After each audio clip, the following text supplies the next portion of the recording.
নমস্কার, আশা করি সকলে ভালো আছেন। সুনন্দিতার রান্নাঘরে সকলকে স্বাগত। আজ মাছের মাথার কালিয়া রেসিপি আপনাদের সঙ্গে শেয়ার করব। এটা খেতে কিন্তু অত্যন্ত সুস্বাদু হয়।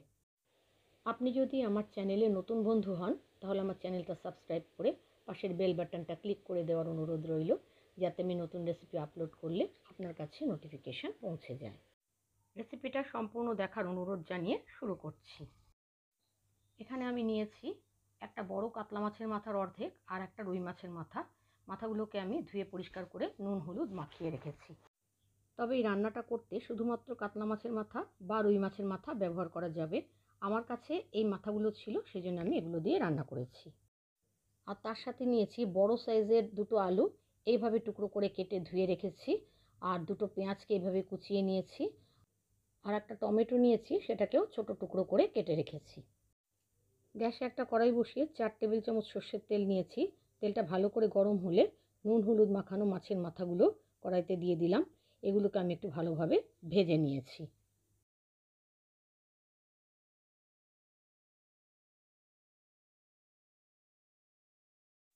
মাছের মাথাগুলো দু পিঠ উল্টে পাল্টে খুব ভালোভাবে ভেজে নিয়েছি। এরপর এগুলোকে আমি তুলে একটা পাত্রে রেখে দিলাম।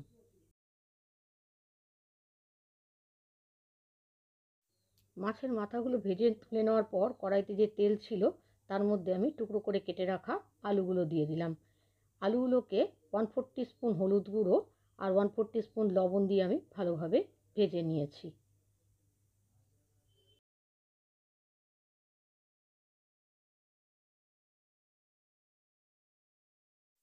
আলুগুলোকে কিছুক্ষণ ভেজে নেওয়ার পর কড়াইটাকে ঢাকা দিয়ে গ্যাসের আঁচটাকে মিডিয়ামে করে দিয়েছি, যাতে আলুগুলো ভাজার সঙ্গে একটু সেদ্ধ হয়ে যায়। আলুগুলো খুব সুন্দর করে ভাজা হয়ে গেছে। এবার এগুলোকে আমি কড়াই থেকে তুলে একটা আলাদা পাত্রে রেখে দিলাম। আলুগুলো তুলে নেওয়ার পর কড়াইতে যে তেল ছিল তার মধ্যে আমি আরও 1 টেবিল চামচ সর্ষের তেল দিয়ে দিলাম। তেলটা গরম হয়ে গেলে ফোড়নে দিয়েছি 4টে ফাটানো ছোট এলাচ, অল্প একটু দারচিনি, 4টে লবঙ্গ, 2টো তেজপাতা ছিঁড়ে আর 1 চা চামচ গোটা জিরে। ফোড়নটাকে 30 থেকে 40 সেকেন্ড আমি খুব ভালোভাবে ভেজে নিয়েছি। ফোড়নটা ভাজা হয়ে গেলে যে পেঁয়াজ দুটো আমি কুচিয়ে রেখেছিলাম সেই পেঁয়াজ কুচিটা কড়াইতে দিয়ে দিলাম। পেঁয়াজটা যাতে তাড়াতাড়ি লাল হয়ে যায় সেজন্য 1/4 টিস্পুন লবণ এখানে দিয়ে দিলাম। পেঁয়াজটাকে খুব ভালোভাবে বেশ খানিকক্ষণ ধরে ভেজে নিয়েছি। প্রায় 2 মিনিট পেঁয়াজটাকে আমি ভেজে নিয়েছি। এরপর কিছু মশলা এখানে যোগ করছি। হাফ চা চামচ করে দিলাম 1 চা চামচ আদা বাটা, হাফ চা চামচ করে দিয়েছি 1 চা চামচ জিরে বাটা, আর 1 চা চামচ ধনে গুঁড়ো, 1 চা চামচ হলুদ গুঁড়ো, আর হাফ চা চামচের একটু বেশি লঙ্কা বাটা। ঝালটা আপনারা স্বাদ অনুযায়ী দেবেন। আর খুব সামান্যই লবণ দিয়েছি, কারণ আগে দুবার লবণ দেওয়া হয়েছে। আর দিয়েছি হাফ চা চামচ চিনি, এটা অপশনাল, আপনারা নাও দিতে পারেন। তার সাথে যে টমেটোটা কুচিয়ে রেখেছিলাম সেই টমেটো কুচিটাও দিয়ে দিলাম। মশলাগুলোকে একটু ভালোভাবে মিশিয়ে নিয়েছি। তারপর সামান্য একটু জল দিয়ে দিলাম, যাতে মশলাটা পুড়ে না যায়। এবার সমস্ত মশলাকে ভালোভাবে কষিয়ে নিতে হবে, যতক্ষণ না মশলার থেকে তেল ছেড়ে আসে।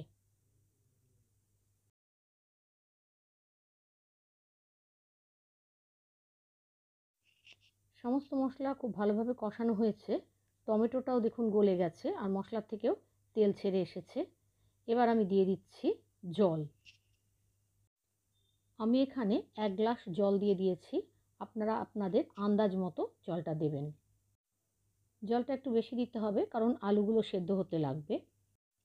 জল দেওয়ার পরেই ভেজে রাখা মাছের মাথা আর আলু কড়াইতে দিয়ে দিলাম।